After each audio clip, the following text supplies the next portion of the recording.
Good morning. Thank you, Dr. Guerrero, for the introduction and for your courage and your compassion. You have been such a source of strength to the families of Uvalde, and I know that is not without personal sacrifice. Thank you for your leadership.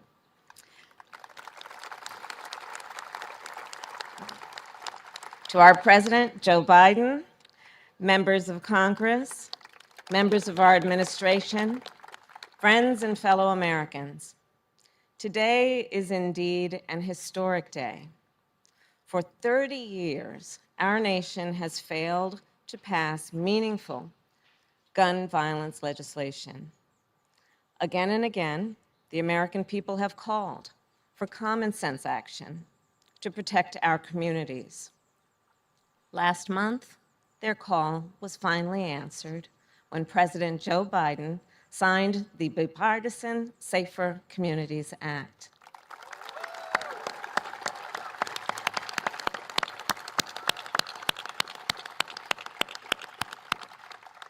Because of our president's leadership, and because of so many of you, we have passed a law that will make communities around our nation safer.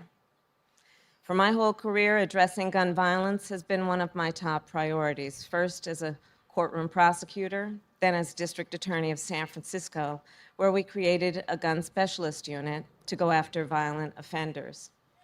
Then, of course, as Attorney General, where our office worked closely with the California Bureau of Firearms to investigate and seize firearms from those who unlawfully possess them. As a United States Senator, together with my former colleagues in the Senate, we supported various pieces of legislation to address this crisis.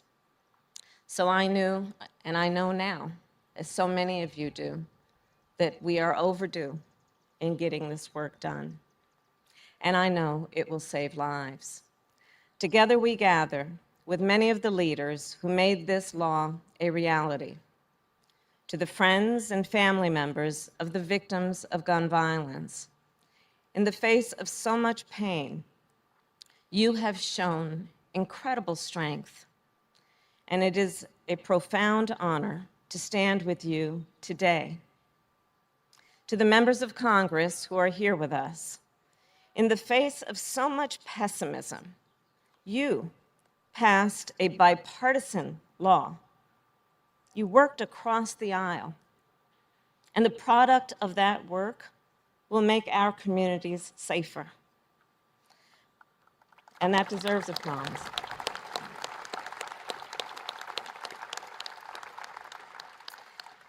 But as all of us know, gathered here today, we would not be here were it not for the vision, the courage, the unwavering determination of one particular individual, Joe Biden.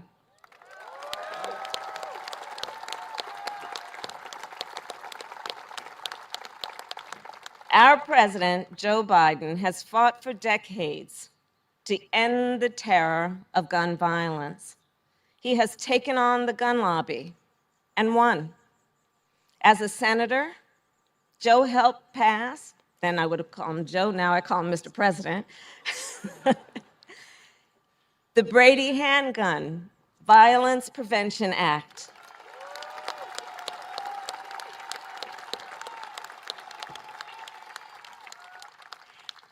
Which, as we know, is a background check system that has prevented more than 3 million firearms from falling into dangerous hands.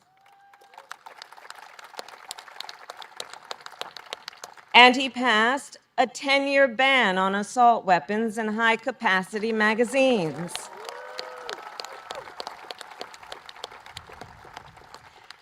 As Vice President, Joe Biden led the Obama-Biden administration's efforts to reduce gun violence.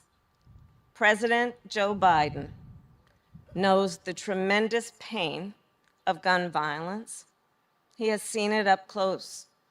He has held hands with parents who lost children and with children who lost parents. President Biden knows the urgency of this fight, and he will continue to do all in his power to protect the people of our nation. And now, it is my honor to welcome Garnell Whitfield, Jr., who I spent time with and his family mourning the loss of his beloved mother. Mr. Whitfield.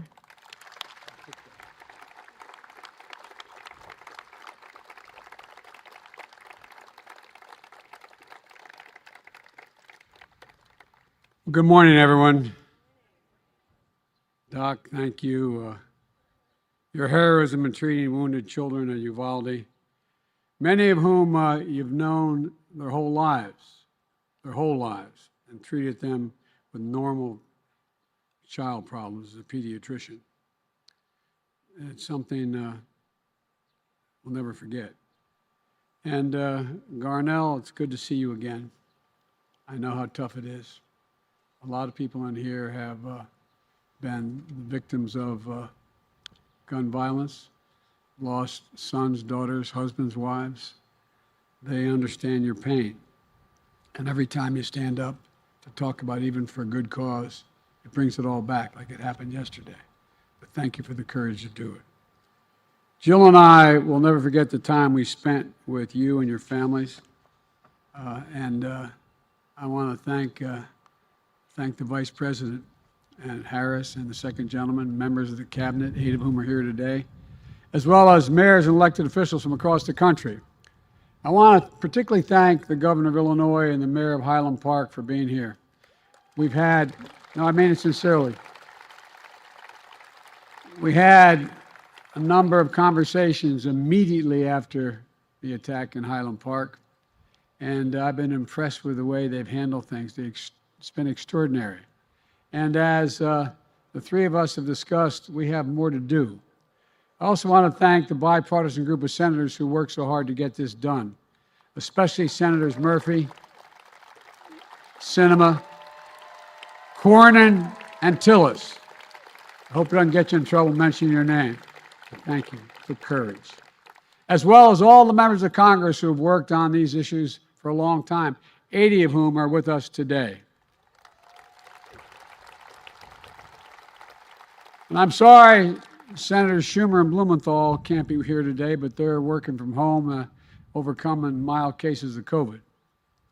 I know how hard it is to get things done because I know how hard it was to write the first gun legislation, at least the first one in my career, that was passed nearly 30 years ago. That's how long ago it was. And as I look out in this crowd, I see so many advocates and families, many of whom have become friends, whose lives have been shattered by gun violence and who have made it their purpose to save other lives. I've spent so much time with so many of you over the years that we've actually become personal friends. And I can't thank you enough for your willingness to continue to fight for other families.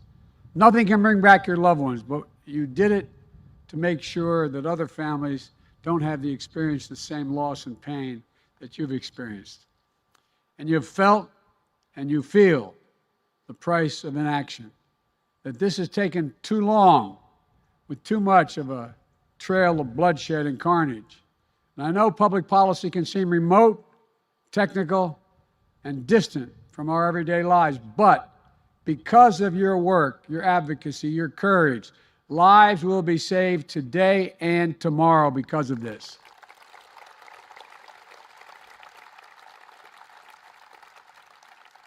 What we're doing here today is real, it's vivid, it's relevant. The action we take today is a step designed to make our nation the kind of nation we should be.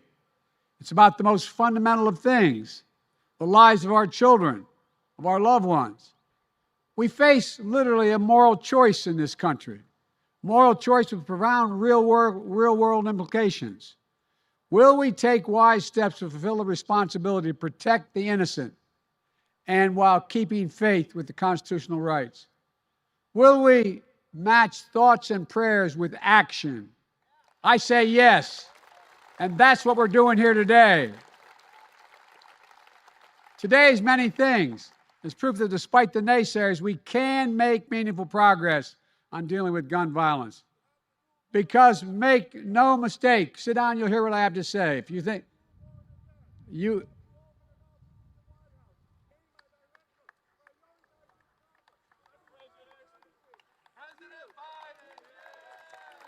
we have one. Let me finish my comments. Let him talk. Let him talk. No one, okay?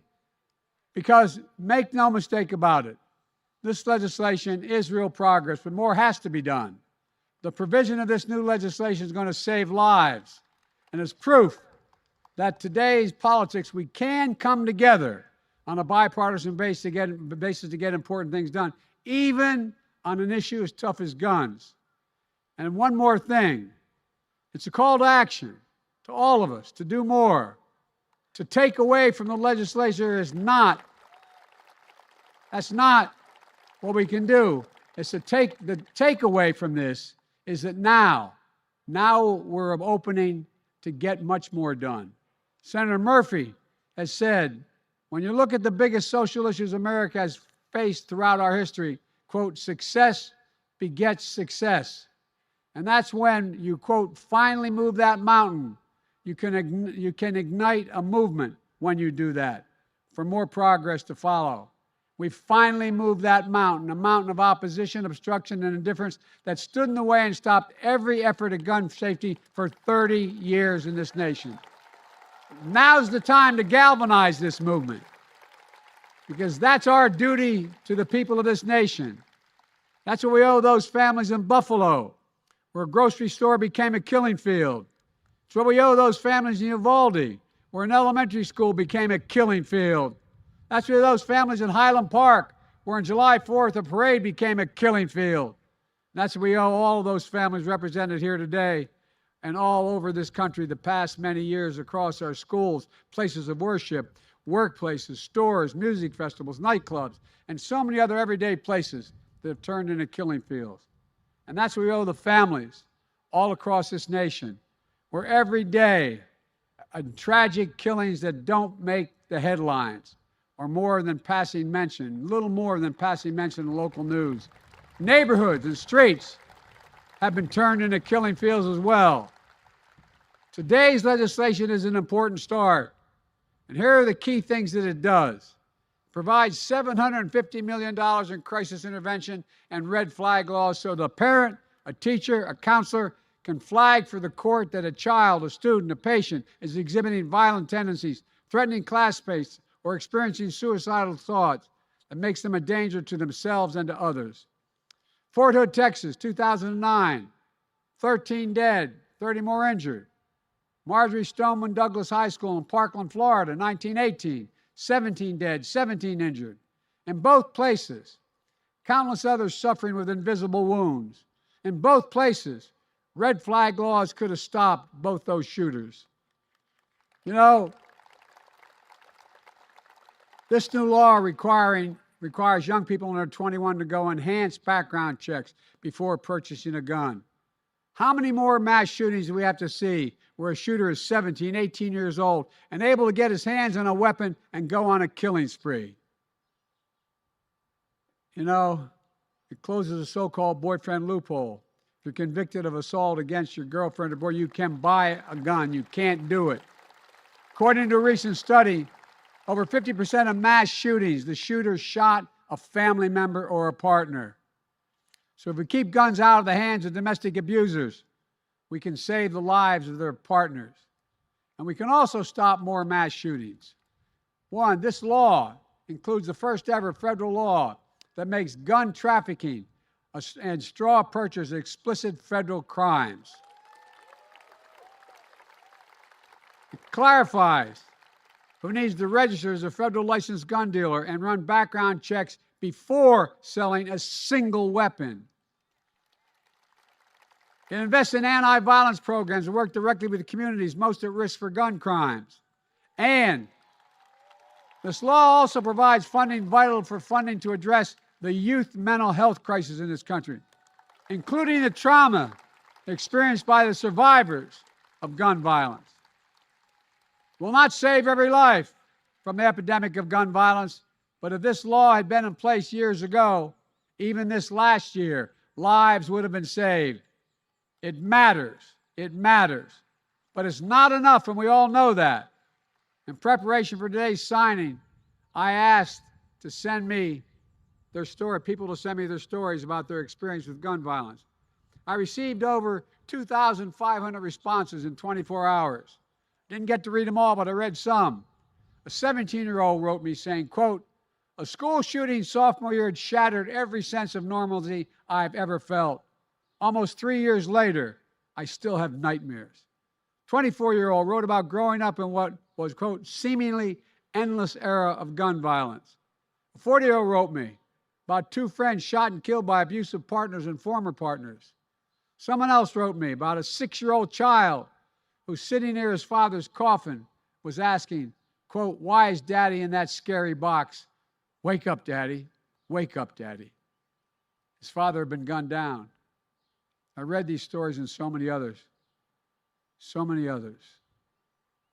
And you know, I see the statistics. Over 40,000 people died from gunshot wounds last year in the United States. 25,000 by suicide. I think, can this really be the United States of America? Why has it come to this? We all know a lot of the reasons. Gun lobby, gun manufacturers, special interest money, the rise of hyper-partisan tribal politics in the country, where we don't debate issues on the merits, but we just rather turn on each other from our corners and attack the other side. Regardless, we're living in a country awash in weapons of war. Weapons that were designed to hunt are not being used. The weapons designed that they're purchasing are designed as weapons of war to take out an enemy. What is the rationale for these weapons outside war zones? Some people claim it's for sport or to hunt. But let's look at the facts. Most common rounds fired from an AR-15 move almost twice as fast as that from a handgun. A couple of smaller, lighter bullets. These weapons maximize the damage done, coupled with those bullets. And human flesh and bone is just torn apart. And as difficult as it is to say, that's why so many people, and some in this audience, and I apologize for having to say it, need to provide DNA samples to identify the remains of their children. Think of that. It's why trauma surgeons who trained for years for these moments know it's unlikely that someone shot with a high-powered assault weapon will make it long enough for the ambulance to get them to the hospital. It's why these scenes of destruction, resembling nothing like a weekend hunting trip for deer or elk. And yet we continue to let these weapons be sold to people with no training or expertise. Case in point, America has the finest fighting force in the world. We provide our service members with the most lethal weapons on earth to protect America. We also require them to receive significant training before they're allowed to use these weapons. We require extensive background checks on them and mental health assessments on them. We require that they learn how to lock up and store these weapons responsibly. We require our military to do all that. These are common sense requirements, but we don't require the same common sense measures for a stranger walking into a gun store to purchase an AR-15 or some weapon like that. It makes no sense. Assault weapons need to be banned. They were banned. I led the fight in 1994. Then under pressure from the NRA and the gun manufacturers and others, that ban was lifted in 2004. In that 10 years it was law, mass shootings went down. When the law expired in 2004 and those weapons were allowed to be sold again, mass shootings tripled. They're the facts. I'm determined to ban these weapons again and high-capacity magazines that hold 30 rounds and to let mass shooters fire hundreds of bullets in a matter of minutes. I'm not going to stop until we do it. Here's another thing we should do. We should have safe storage laws requiring personal liability for not locking up your gun. The shooter in Sandy Hook came from a home full of guns and assault weapons that were too easy to access. Weapons he used to kill his mother and then murder 26 people, including 20 innocent first graders. If you own a weapon, you have a responsibility to secure it and keep it under lock and key.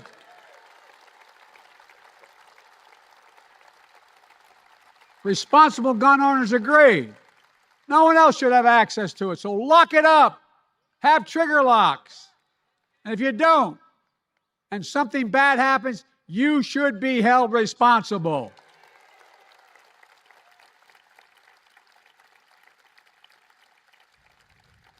I have 4 shotguns. 2 are mine and 2 are my deceased sons. They're locked up, lock and key. Every responsible gun owner that I know does that. We should expand background checks to better keep guns out of the hands of felons, fugitives, and those under domestic violence restraining orders.